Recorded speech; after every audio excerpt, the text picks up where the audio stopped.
so pop that trunk. Don't get too attached to that car. It's strictly a loaner. Now, if all goes well, you'll be driving that bad boy out nice and easy. We don't think that you have any pictures on file, but just to be safe, we're going to put you in a disguise. Look at that plastic bag underneath the spare tire. Make sure you put that wig on pretty securely. We spent a lot on that. Real hair. Also some false teeth and contacts. Change your eye color and retina pattern. Gamma even picked out the clothes for you. Surprisingly good taste, huh? You have about an hour before I want you to go check in. I'm going to go in soon. You can work on the Civil War info we found in the car while you wait. After you get started, check out that CD from Red taped underneath the driver's side door. The war came in 1860. Initially, Lincoln argued that the goal of the war was to preserve the Union, to keep the South from seceding. The South was never very shy about admitting that slavery was one of the key reasons for the declaring of secession. They clothed it in states' rights arguments, but you cannot have the states' rights argument without the issue of slavery being one of the main causes. Secession is anti-democratic, at least according to Lincoln. A minority of white, wealthy slave owners tried to negate the decision of a legitimate and constitutional 1860s election.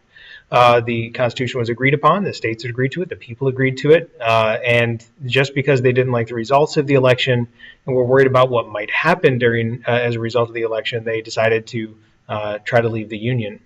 They were arguing that states' rights would have been violated, but this meant that they feared that the slavery would no longer be allowed to be extended further into the West. The Confederates had taken over forts in the South, except for Charleston, which Lincoln made sure didn't get taken over.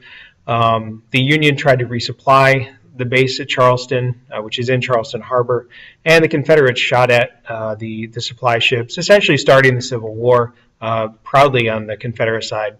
The North took a couple of barrages, nobody got hurt, and then they left the fort to the Confederates, and the Civil War is essentially started. But the Union had a number of advantages. They had more industrial capacity, more miles of railroad tracks, they had more fighting men, which means white men in the North. They had an actual navy, which the South did not. But this is often used as part of the lost cause mythology that the Union was bound to win and the Confederacy was fighting for a noble but lost cause. But as we know, this doesn't guarantee victory. We know in the American Revolution, it didn't guarantee victory. And we also know as late as Vietnam and even in the modern Iraq War, material advantage and technical superiority does not mean that one side will defeat the other. The Confederates also had their advantages. One, King Cotton. This is the term that they used for cotton because it was king in the South. They assumed that Britain would provide any manufactured goods and ships that the South would need because they had a trade relationship. And they figured that Britain would support them because Britain wanted to keep the cotton coming into their textile mills, so they would support the South over the North. The Union had a strategy which was to break the cotton trade. They called it the Anaconda Plan. Essentially, they would blockade the southern ports, mostly Charleston and New Orleans. They would split the South in half by taking the Mississippi River, which is why this picture is a little off. And then they would take the Confederate capital at Richmond, which is in South Virginia. The Southern strategy was to play defense, prolong the war. This is why the technical advantages don't always translate to an easy victory. This is essentially the American Revolution playbook. The Confederates would pretend to be like the Americans, and the Union, they were hoping, would act like Great Britain. You fight a defensive war, drive up the costs in both blood and treasure, which means loss of men and debt that is building up. And they would hope that the Union would eventually get tired and leave. The South tried twice for their Saratoga moment, which is the battle that brought the French. The first was at Antietam, and the second was Gettysburg, both of which backfired on the Confederates. The Confederates also had the military leadership advantage. Robert E. Lee, Joe Johnson, Stonewall Jackson, all considered the top generals in the war on both sides. And until mid-war, until Grant comes into play and Tecumseh Sherman comes into play, the Confederates typically are considered to have had the better military leaders.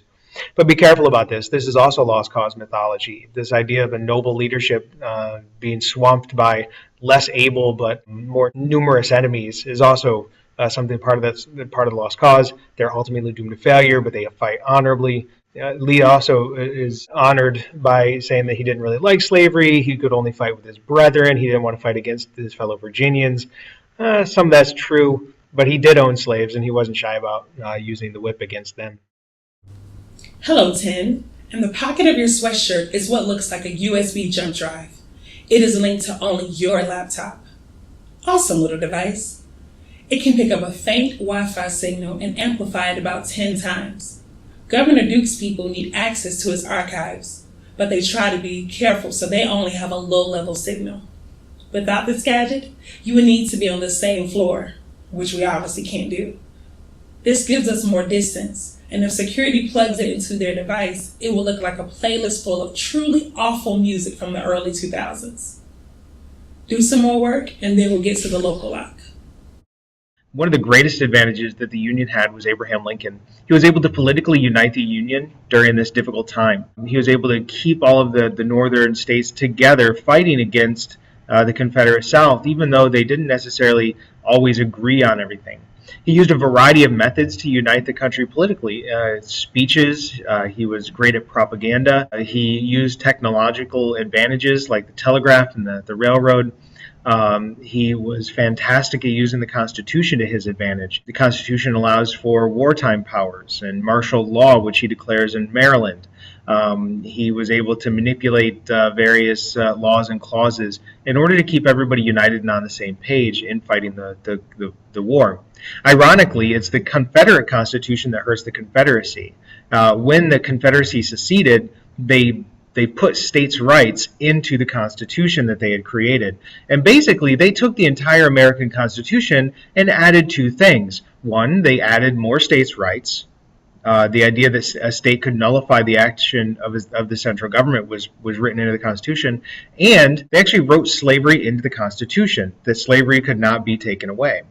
So the Confederates, led by Jefferson Davis, never really stayed united. In fact, big states like Texas sometimes just ignored the Confederate directions when it didn't suit them. Lincoln, though, was able to keep the public focus, keep all of the states together fighting for this abstract concept of union, especially in the first couple of years, and he was able to put that message out clearly enough that the people could get behind it. He waits on emancipation until 1863, even though we clearly know that it was on his mind as early as 1858 when he was debating Stephen Douglas 2 years before he even ran for the presidency. Lincoln had a very clear argument against secession. The Confederates argued that they had the legal right to secede. South Carolina argued that the U.S. Constitution was being violated, and since the Constitution was being violated, they had the right to leave. The essential argument was that the states were ratifying the Constitution, so the states could leave the Constitution. Oddly enough, in the Orders of Secession, they only found one clause that the Union government was violating, and that was Article 4, which was essentially a Fugitive Slave Act. Lincoln argued that the Constitution had not been approved by the states, but had been approved by the people, that the people ratified the Constitution. In fact, the first three words of the Constitution say, "We the people." It's a little bit more of a complicated argument, a little bit more nuanced than that, but essentially it boils down to the people were in charge and not the states. And he also pointed out that there is no declared secession power in the Constitution. If the Founding Fathers would have wanted it there, they would not have left it blank. They wouldn't have assumed that people would imply that power. At the beginning of the war, Lincoln made it very clear that preserving the Union was his immediate goal. He didn't immediately free the slaves, and sometimes he is criticized for this. But there's several reasons for it. Not everyone in the North was abolitionists. In fact, abolition wasn't all that popular even in the North. And he feared losing those loyal border states, that if he would have freed the slaves immediately, though they were slave-holding states, they may have turned against the North. Then Kentucky and Missouri especially would have swung the balance towards the Confederate side. Is this hypocritical? Maybe, but he was going to claim that his duties as the president overrode his personal desires to free the slaves. There's also the issue that legally he didn't have any standing to have emancipation, that the United States Constitution didn't allow him to free the slaves. After about 2 years of military fighting, he is able to pass the Emancipation Proclamation. And push it through as a legal military document. And he's often criticized about not doing this sooner, but you have to remember Lincoln didn't have legal authority to free the slaves. He has to follow the Constitution, which has checks and balances. If Lincoln had immediately issued the Emancipation Proclamation, various legal issues would have occurred, but essentially there would have been a lawsuit from one of those loyal border states. It would have gone in front of Chief Justice Taney, who was the same guy who had ruled in favor of the slave states in the Dred Scott case. So Taney would have thrown out the Emancipation Proclamation most likely. Remember, this is that concept of federalism. Lincoln couldn't force the states to do anything. He couldn't force them to emancipate at this time. This is why the slaves in the states in rebellion were emancipated, not all slaves, because he had no authority to free slaves in those loyal border states. They weren't at war, only those ones that were rebelling. This wasn't done to deprive Confederates of labor either. The South didn't recognize Lincoln's authority. They wouldn't have listened to the Emancipation Proclamation anyways. So some slaves were freed simply as the Union army swept through. We can see this with the contraband issues. We can see this as General Sherman marched through Georgia. Huge numbers of slaves followed his army to the coast. So we saw the famed Wi-Fi issue. That was pretty easy. The more difficult challenge was the local lock. The APOC archive transmitter has a built-in corruption based on proximity. In other words, the further from central transmitter, the worse the data, and at a certain point, it becomes completely unusable. APOC officials have an encryption relay that can extend the distance if they are at the outer edges. We haven't figured this problem out yet, which means you will have to be in the local lock zone. It's the reason why we can't just place a series of Wi-Fi amplifiers through the building. If you get a chance, swipe one of those, please. Lincoln was initially trying to preserve the Union. He did allow an opportunity for Confederates to come back into the Union and keep their slaves. It's a calculated gamble. He knew that the Confederates weren't going to take that offer, but by putting that offer out there, he comes off as magnanimous, as trying to end the war sooner. It's a political move to both keep the Union in the fight and keep the British, who were very anti-slavery, out. It is a foreign policy document. Liberating the slaves became a new goal for the war, both for military reasons and because Lincoln stated over and over and over again, as early as the mid-1850s, that was something that he wanted to do. The reason it's a foreign policy document, Britain had emancipated their slaves back in 1833. They had anti-slavery people as early as the 1790s, and they were very strongly abolitionists. So by making the war about slavery, the Union could then be seen as the liberators, and the Confederacy was the state that wanted to maintain slavery, and Britain wouldn't want to ally with the slave state. There's also the issue of self-emancipation. Many slaves fled to the Union military as it came marching through. This is very dangerous. If they got caught, they could be killed by the Confederates. There were roving bands of guerrilla Confederates just kind of going through the countryside. Other Southerners that just didn't like the idea of emancipation might try to kill them. It's a very dangerous proposition. There are other legal issues. This was a military measure. So Lincoln was very nervous that after the war, when there was no more military measure to worry about, that it would be overturned. Remember, Dred Scott's decision would have suggested that that emancipation was not legal, that it would be overturned in the Supreme Court. This is why he pushed so hard for the 13th Amendment, because he had to change the Constitution in order to make sure the Supreme Court didn't overturn emancipation. If the 13th Amendment wasn't there, the next Supreme Court Chief Justice could have overturned the military measure by saying that it violated the Constitution. Emancipation also allowed African Americans to serve in the military.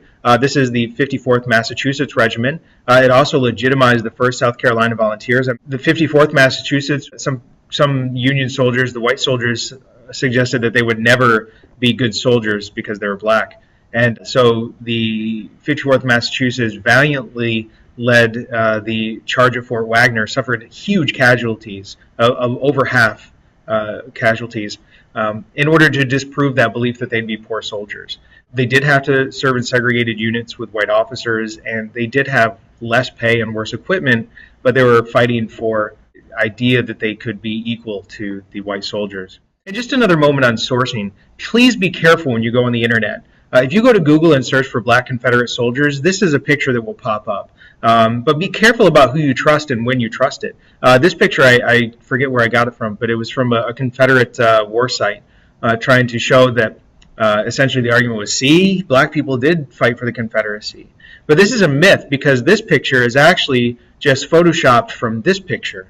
This picture is supposed to be the 1st Louisiana Native Guard, but this is actually a Philadelphia regiment that was created later. You can see that they're wearing their white Union winter-issued clothes. You can see from the officer over here, this is actually a Union officer. So be careful where you're getting your information from and why you trust it. When you check in, keep it casual. Don't look nervous or anything like that. You're simply a business traveler. You're making a pitch to Boeing in the morning, and you're on a flight out tomorrow afternoon after taking in some of the sights. You're middle management, and you just feel lucky to be in such a nice hotel, especially when such important guests are coming. We have a room for you booked under the name Pat Armstrong. You'll be on the 7th floor, which is 2 below Governor Duke's. It should give us enough room to get through the local lock, and it's in the middle of the hall, which should give us a couple of escape routes if necessary. Let's hope it doesn't come to that. The war starts with Fort Sumter, which occurs in April of 1861. Technically, the South started the Civil War because the Confederates attacked the Union fort in Charleston Harbor, South Carolina. Lincoln, after the Battle of Fort Sumter, called for volunteers. Once the volunteers were called for, the 4 border states right here, Virginia, North Carolina, Tennessee, and Arkansas, that had remained out of the Confederacy, joined up with the Confederacy because they argued that they couldn't fight against the Deep South. The states in yellow, Missouri, Kentucky, West Virginia, Maryland, and Delaware, were also slave states, but they remained loyal to the Union throughout the Civil War. The second battle occurred 3 months later. This is the Battle of Bull Run, or sometimes called the Battle of First Bull Run, also called the Battle of Manassas. We're going to call it Bull Run Manassas. This is the first major battle of the war. It occurred a few miles outside of Washington, D.C. The Union thought it would be an easy steamroll victory over the Confederate troops. They thought of them just as much country bumpkins. It was fought to a stalemate over a couple of period day, and what the Battle of Bull Run proved was this was going to be a long and brutal and bloody war. That the Confederates weren't just going to roll over in the face of the Union superiority in both manpower and technical strength. By September of 1862, we see the bloodiest battle of the Civil War, and that's the Battle of Antietam. For about a year, the militaries had been fighting each other in small skirmishes. This was the first major bloody campaign of the war. This is the first of 2 Confederate invasions into northern Union territory. They were trying to convince the British to ally themselves, have that Battle of Saratoga moment from the American Revolution, if you remember, trying to convince the British to become allies.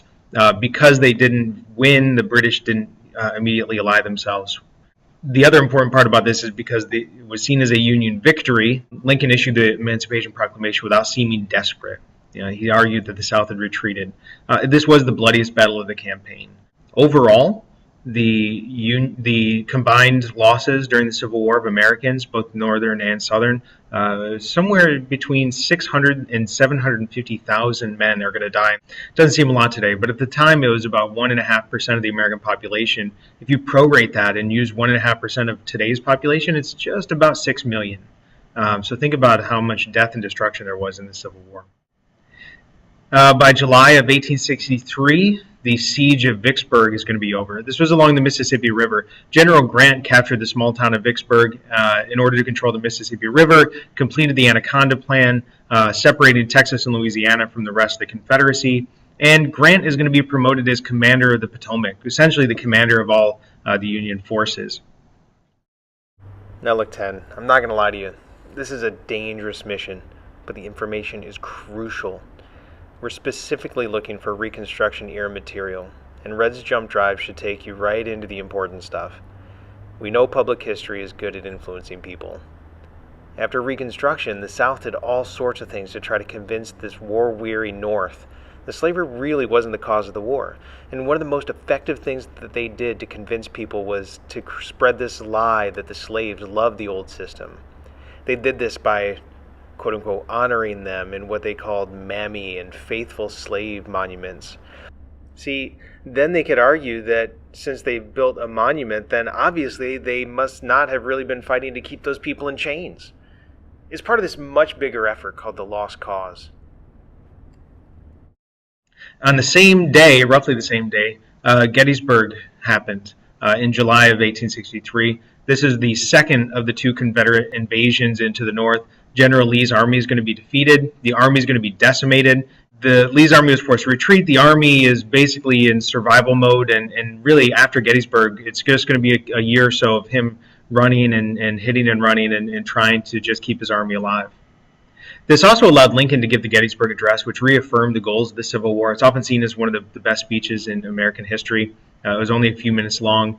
He reestablishes that the purpose of the war is to create a government of, by, and for the people, not just of the small majority of plantation owners. And he also reaffirms that the goal of the Civil War is not just unity, but also liberation of slaves. We have Atlanta and the March to the Sea. This is towards the end of the war. This is when we first start to see the concept of total war and the destruction of morale being implemented. William Tecumseh Sherman started around Atlanta and then burned a 60-mile path of destruction to Savannah. People thought he was going to head to Charleston, but he actually went to Columbia and destroyed lots of stuff there and then moved up into North Carolina. This actually helped Lincoln to win re-election in 1864. Is much closer than people thought that we think today. He also set up a settlement for this, what we call the Sea Island settlements along the South and North Carolina coast, essentially giving territory to African Americans who were following his military throughout this campaign. He wanted to get him away from his military, but this is where we get the basis of that 40 acres and a mule and land redistribution and all that. The war largely comes to an end during the Wilderness campaigns. Essentially, Lee was hitting and running, and later he develops trench warfare. These are some of the trenches outside of Petersburg. Brutal campaigns. This is going to be the model for World War I later. Lee faced heavy desertion rates, dwindling resources.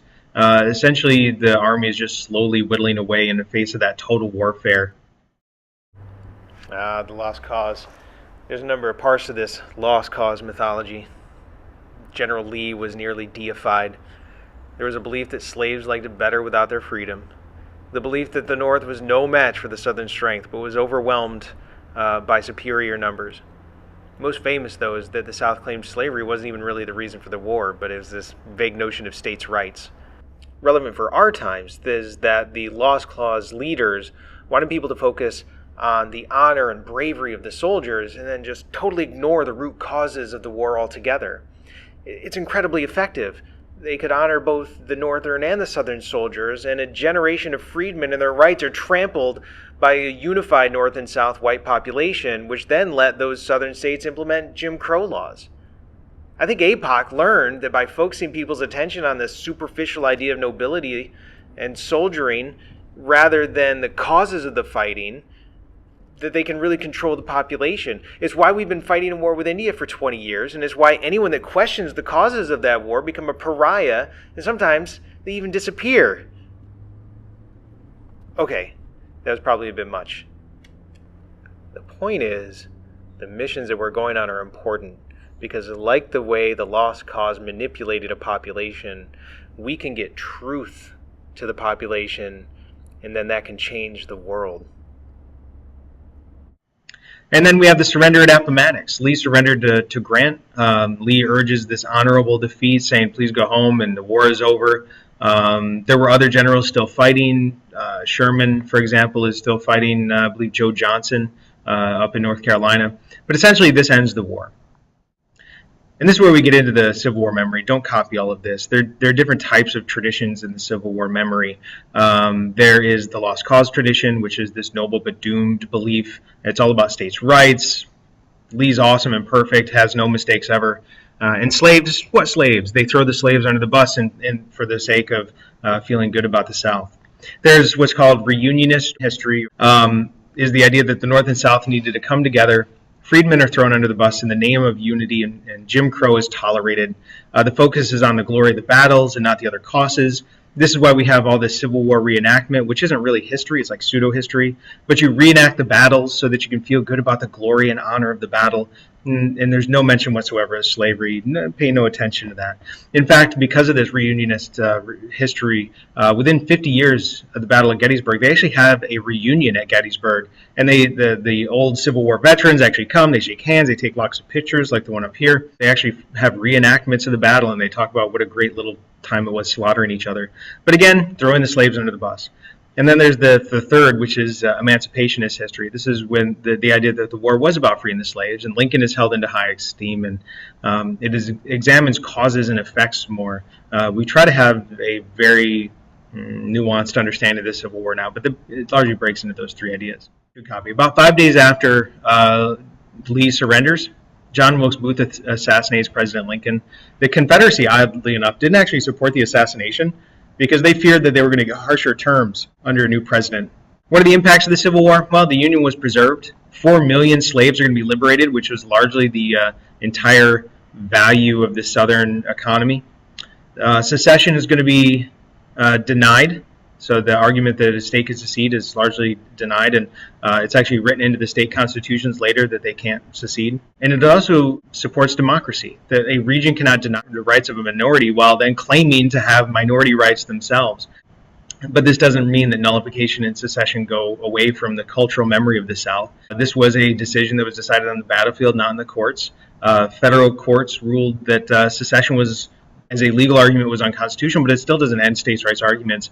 Jim Crow is going to be based on the states' rights argument. That lasts until 1965 or so. And even today it comes up now and then, like with Obamacare. South Carolina just 2 years ago passed a nullification bill. So it's still out there. You know what? I can't get off of it. There's a group of historians in the early 20th century. They called themselves the Dunning School, named after the professor that came up with this idea. And the myths in this Dunning School were used in school to promote Jim Crow segregation. We found some evidence of lost cause in textbooks and public history works like documentaries. Even as late as the 2000s, we can see some of this stuff falling in there. The idea that freedmen were ignorant or incapable of good government, the South was redeemed, saved after Reconstruction by white supremacists. It's a basic argument all the way through the Jim Crow era. It's this mythical idea based on racism and social Darwinism, not actual evidence. What we're trying to do is get information out to the public, actual evidence, teach them and reteach them argumentation, how to think for themselves. All right, I can see you. Walk into the building. Good luck.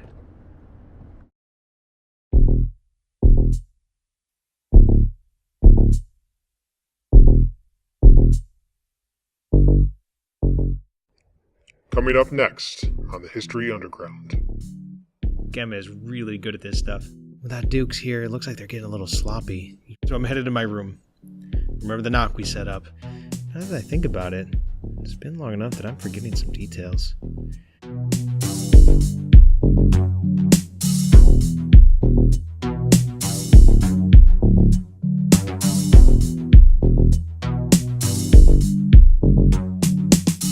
Pass like the other circles, we see their heads hung low. We were the next executioner.